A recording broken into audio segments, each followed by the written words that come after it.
Bismillahirrahmanirrahim. Assalamualaikum warahmatullahi wabarakatuh. Kembali lagi bersama Bapak dalam pelajaran IPA. Kali ini kita akan bahas tentang wujud zat beserta perubahannya. Ada 4 materi yang akan kita bahas pada pertemuan kali ini.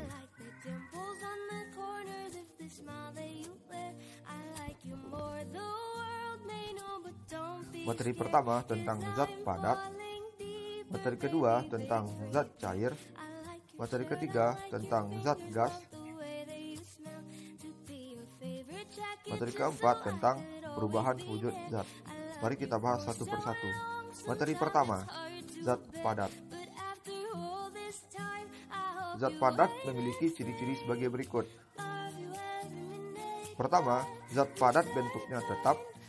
Kedua, zat padat volumenya tetap. Yang ketiga, zat padat tidak dapat dimanfaatkan. Yang keempat, zat padat tidak dapat mengalir. Yang kelima, susunan partikel yang ada pada zat padat itu rapat. Yang keenam, gaya tarik-menarik antar partikel yang ada pada zat padat itu kuat. Nah, berdasarkan keenam ciri-ciri ini, maka dapat kita contohkan benda yang tergolong kepada zat padat. Pertama, ada cangkir. Kedua, sebuah berlian. Yang ketiga, sebuah koin logam. Ini merupakan 3 dari sekian banyak benda yang tergolong dalam zat padat. Materi kedua, ada zat cair. Zat cair memiliki ciri-ciri sebagai berikut. Pertama, zat cair bentuknya berubah-ubah sesuai dengan wadahnya. Jadi kalau misalkan zat cair itu letaknya di piring, maka bentuknya akan seperti piring itu. Kalau dia berada di gelas, maka bentuknya akan sama seperti gelas itu ya. Yang kedua, volume zat cair itu tetap. Jadi walaupun tempatnya berpindah-pindah, tapi volumenya selalu tetap. Yang ketiga, zat cair sulit untuk dimanfaatkan. Yang keempat, zat cair dapat mengalir.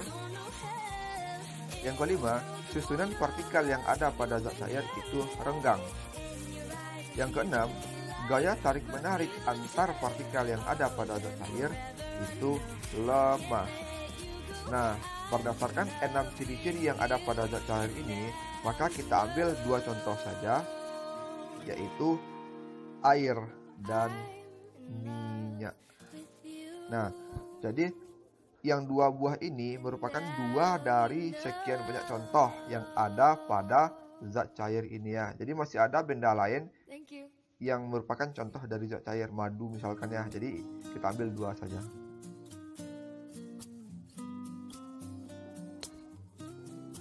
Materi ketiga tentang zat gas. Gas itu memiliki ciri-ciri sebagai berikut. Pertama, gas itu bentuknya selalu berubah-ubah. Yang kedua, gas itu volumenya selalu berubah-ubah. Yang ketiga, gas mudah untuk dimanfaatkan. Yang keempat, gas dapat mengalir. Yang kelima, susunan partikel yang ada pada gas itu sangat renggang. Yang keenam, gaya tarik-menarik antar partikel yang ada di gas ini sangat lemah. Nah, berdasarkan ke-6 ciri-ciri ini, maka kita ambil 2 contoh yang ada pada zat gas itu ya. Pertama, ada asap. Kedua, ada uap air. Nah, jadi intinya, kalau misalkan sebuah benda memenuhi ciri-ciri yang ada pada zat padat, maka benda itu tergolong zat padat. Tapi kalau misalkan bendanya itu memenuhi ciri-ciri yang ada pada zat cair, maka benda itu tergolong dalam kelompok zat cair. Tapi kalau misalkan bendanya itu memenuhi ciri-ciri yang ada pada gas, maka benda itu tergolong ke wujud gas gitu ya. Nah, kita lanjut ke materi keempat tentang perubahan wujud zat. tadi kita telah bahas tentang wujud zat. Wujudnya ada padat, ada cair, ada gas. Nah, semuanya dapat saling berubah satu sama lain. Perubahan dari padat ke cair namanya mencair. Perubahan dari cair ke padat namanya membeku. Perubahan dari cair ke gas namanya menguap. Perubahan dari gas ke cair namanya mengembun. Perubahan dari gas ke padat namanya mengkristal. Perubahan dari padat ke gas namanya menyublim. Berarti pada wujud padat, gas, cair itu ada 6 proses perubahan, yang mana 3 proses yang warna hijau ini, mencair, menguap, menyublim, itu merupakan proses yang membutuhkan energi panas, sehingga dia menyerap energi panas atau menyerap kalori. Sedangkan 3 proses yang tulisan biru, membeku, mengkristal, mengembun, itu dia tidak butuh energi panas. Karena dia tidak butuh energi panas, maka dia maka dia akan melepaskan kalori.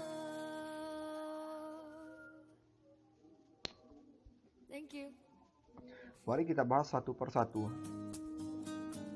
Pertama, mencair. Mencair tadi perubahannya dari padat ke cair, maka kita bisa ambil contohnya dari es menjadi air. Ini ada gambar es berubah menjadi gambar tetesan air ya, maka dia masuk ke mencair. Dan ini prosesnya harus membutuhkan energi panas sehingga dia menyerap kalori. Kedua, membeku. Membeku prosesnya dari zat cair menjadi zat padat, berarti dia air menjadi es. Ini ada ombak ya, sampai di tepi pantai dia berubah menjadi es, maka dia masuk ke membeku. Membeku ini prosesnya tidak butuh kalori sehingga dia melepaskan kalori. Proses ketiga ada menguap. Menguap ini dari cair ke gas. Ini ada secangkir kopi panas. Nah, ini ada aliran uapnya ya. Jadi perubahan air kopi menjadi uap itu masuk ke menguap. Dan menguap ini dia butuh energi panas sehingga dia menyerap kalori. Kebalikannya ada mengembun. Mengembun itu proses perubahannya dari gas menjadi cair. Contohnya itu ada pada embun di permukaan daun dan bunga ya. Jadi yang titik-titik ini embunnya. Karena asalnya dari udara, dari gas. Gas menjadi air, maka ini namanya embunnya. Embun di bunga, embun di permukaan daun. Lalu ada mengkristal. Contoh dari mengkristal ini adalah proses pemurnian garam. Ingat ya, proses pemurnian garam, bukan pembuatan. Karena kalau pembuatan garam itu ada 3 proses.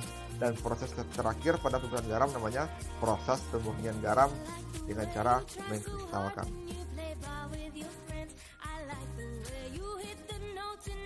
Yang keenam ada menyublim.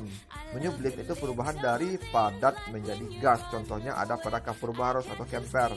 Nah, kalau misalkan camper atau kapur barus kita letakkan di kamar mandi misalkan ya, atau di toilet, maka lama-kelamaan campernya akan habis.